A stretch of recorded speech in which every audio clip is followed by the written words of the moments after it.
सर्वेभ्यो नमो नमः। आज फिर जयपाल शास्त्री संस्कृत चैनल में आप सभी का हार्दिक अभिनंदन है, स्वागत है। आज हम अचटेक में जो 9वीं कक्षा है उसका जो पाठ्यक्रम है उससे प्रश्न जो पूछे जाते हैं उनके विषय में पढ़ रहे हैं।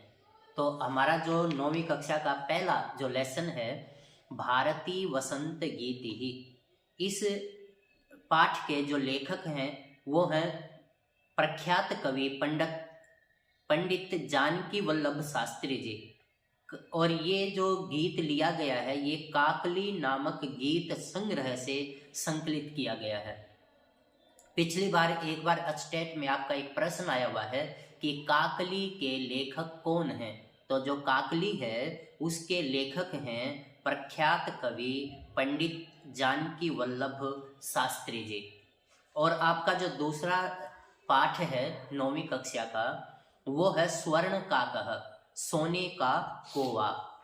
प्रस्तुत जो ये पाठ है श्री पद्म शास्त्री द्वारा रचित विश्व कथा शतकम नामक कथा संग्रह से लिया गया है।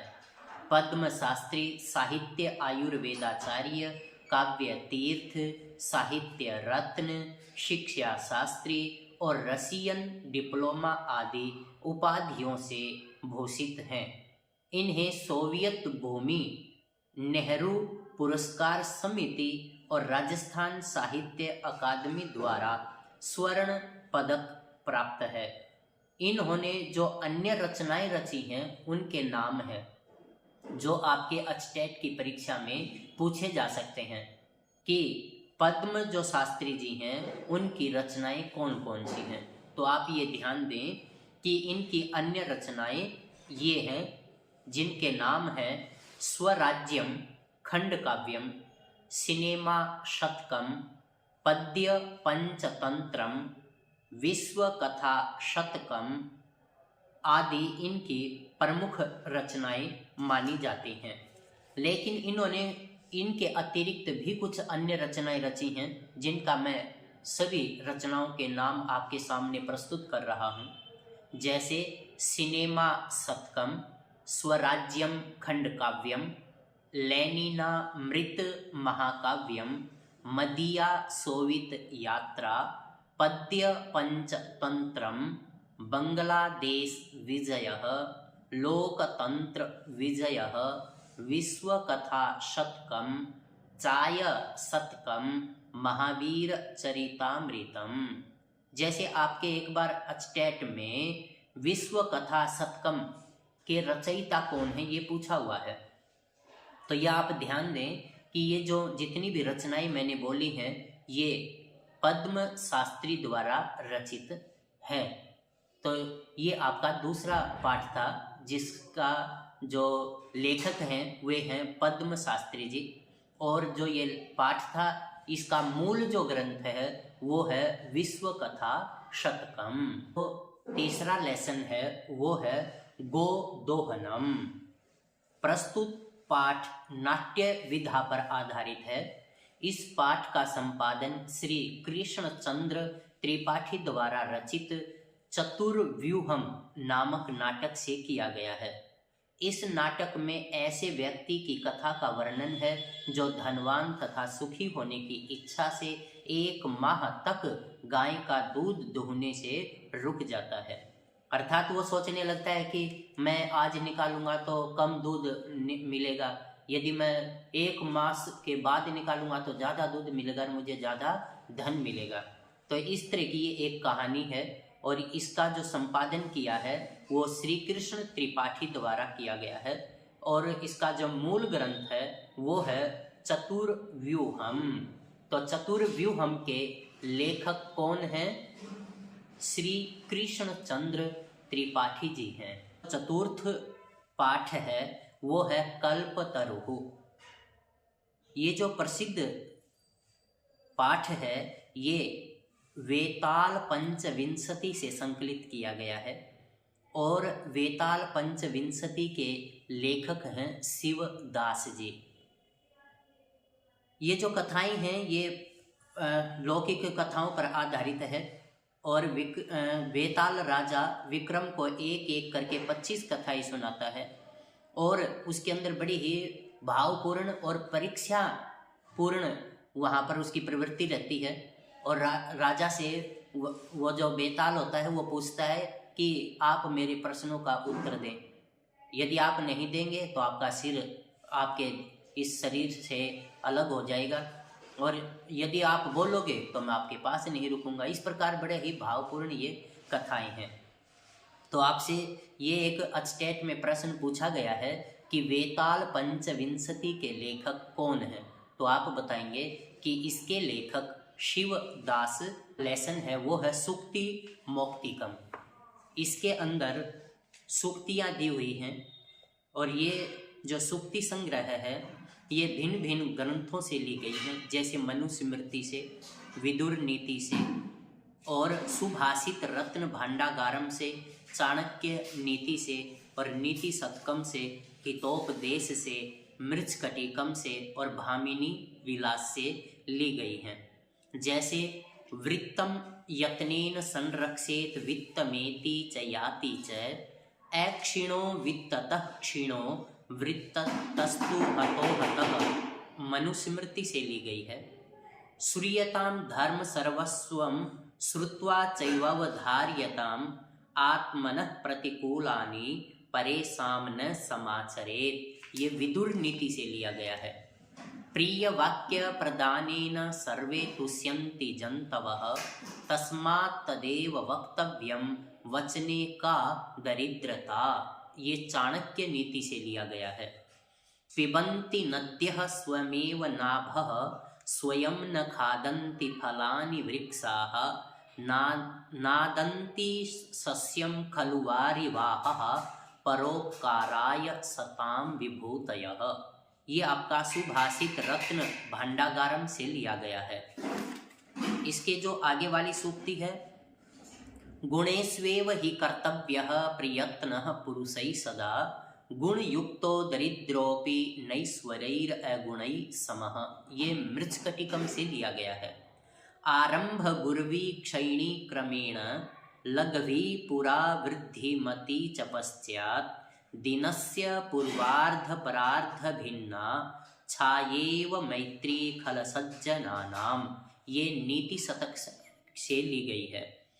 यत्रापि कुत्रापि गता भवेयुः हंसः महिमंडल मंडनाय हानिस्तु तेषां हि सरोवराणां येषां मरालैः सह विप्रयोगः, ये भामिनी विलास से लिया गया है। गुणाः गुणज्ञेषु गुणाः भवन्ति ते निर्गुणं प्राप्य भवन्ति दोषाः आस्वाद्य तोयाः प्रवहन्ति नद्यः समुद्रमासाद्य भवन्त्यपेयाः, ये हितोपदेश से ली गई हैं। तो ये आपकी जो सूक्तियाँ थी, इनमें से कोई भी एक लाइन उठाकर आपसे पूछ सकता है कि ये सूक्ति कहाँ से ली गई है। तो ये भिन्न भिन्न जो सूक्तियाँ थी ये भिन्न भिन्न ग्रंथों से ली गई हैं। तो 7वां पाठ है वो है प्रत्यभिज्ञानम, अर्थात पहचान। जब पांडव अज्ञातवास के लिए विराट नगर में छुपे थे तो उनकी पहचान जब हुई तो उससे संबंधित ही यहाँ पर लिखा हुआ है। तो ये जो पंचरात्रम है, इस नाटक से ये रचित किया गया है, इससे ये लिया गया है।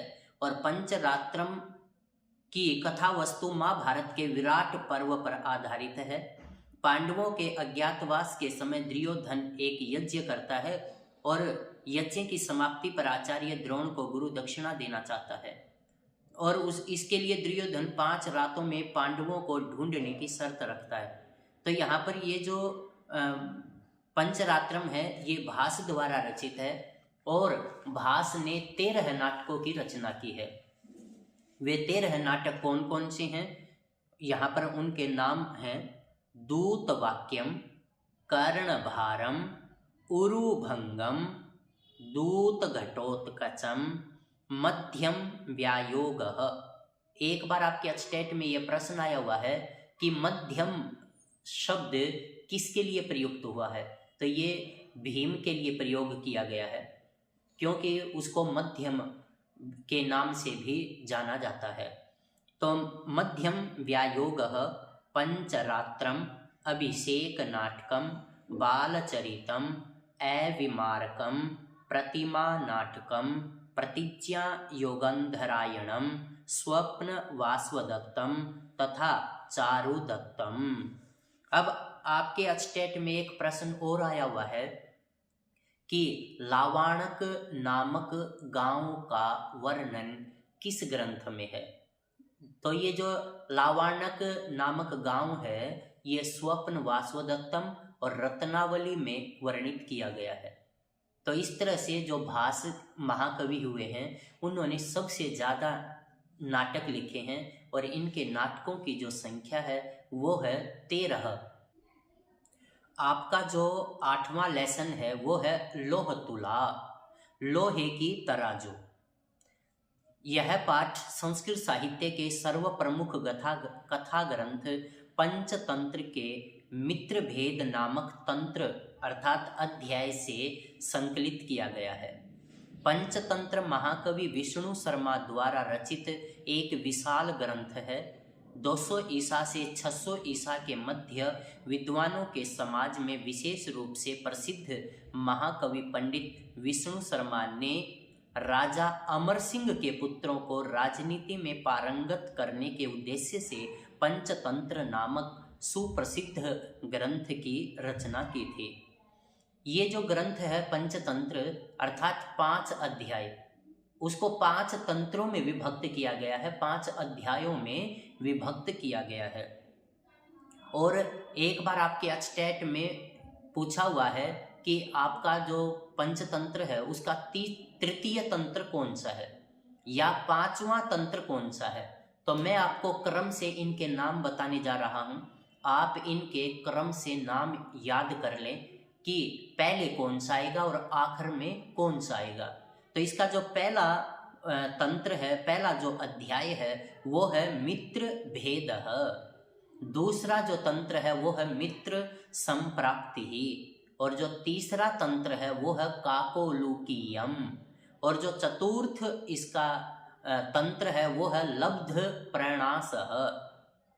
और 5वां जो तंत्र है वो है अपरीक्षित कारकम। तो ये जो 5 तंत्र हैं इन्हीं तंत्रों को मिलाकर पंचतंत्र जो नाम है वो दिया गया है। और पंचतंत्र के रचयिता विष्णु शर्मा हैं और हितोपदेश के रचयिता नारायण भट्ट हैं। तो इस प्रकार की जो 5 संग्रह है ये पंचतंत्र के नाम से जाना जाता है। और इस ग्रंथ में अत्यंत सरल शब्दों में लघु कथाएं हैं और उन कथाओं के माध्यम से ही नीति के गूढ़ तत्वों का प्रतिपादन किया गया है। तो इस तरह से ये आपका जो 8वां लेसन है वो है लोह तुला के नाम से, और इसका जो आधार है वो है पंचतंत्र। और पंचतंत्र के रचयिता हैं विष्णु शर्मा और हितोपदेश के रचयिता हैं नारायण भट्ट। और जो पंचतंत्र हैं उसके 5 तंत्र हैं, 5 अध्याय हैं और उनके नाम हैं मित्र भेदः, मित्र संप्राप्ति, काकोलुकीयम, लब्ध प्रणासः और अपरीक्षित कारकम। ये आपके हितोपदेश के 5 तंत्र थे जो मैंने क्रम से आप लोगों को बतलाए हैं। आपका जो 9वां लेसन है वो है सिकता सेतु। प्रस्तुत पाठ्यांश सोमदेव द्वारा रचित कथा सरित सागर। कथा सरित सागर के रचयिता कौन है? सोमदेव। और ये कहाँ के रहने वाले थे? सोमदेव भट्ट कश्मीर के रहने वाले थे। ये कश्मीर के राजा श्री अनंत देव के सभा पंडित थे। इन्होंने राजा अनंत देव की रानी सूर्यमती के मनोविनोद के लिए कथा सरित सागर नामक ग्रंथ की रचना की थी। और इस ग्रंथ की मूल कथा महाकवि गुणाढ्य की बृहद कथा पर आधारित है। तो कथा सरित सागर के लेखक कौन है? सोमदेव। और बृहद कथा के रचयिता कौन है? गुणाढ्य। तो ये प्रश्न भी आपके एक बार परीक्षा में आ चुके हैं कि जो बृहद कथा है उसके लेखक कौन है? गुणाढ्य। और कथा सरित सागर के लेखक कौन है? सोमदेव भट्ट। तो ये आपका 9वां लेसन था। 9वां लेसन है वो है जटायोः शौर्यम, अर्थात जटायु की वीरता। जो ये प्रस्तुत पाठ है ये आदि कवि महर्षि वाल्मीकि द्वारा प्रणीत रामायण के अरण्य कांड से लिया गया है। महर्षि वाल्मीकि जी को आदि कवि माना जाता है क्योंकि इनके मुख से पहला जो श्लोक है वो निकला था।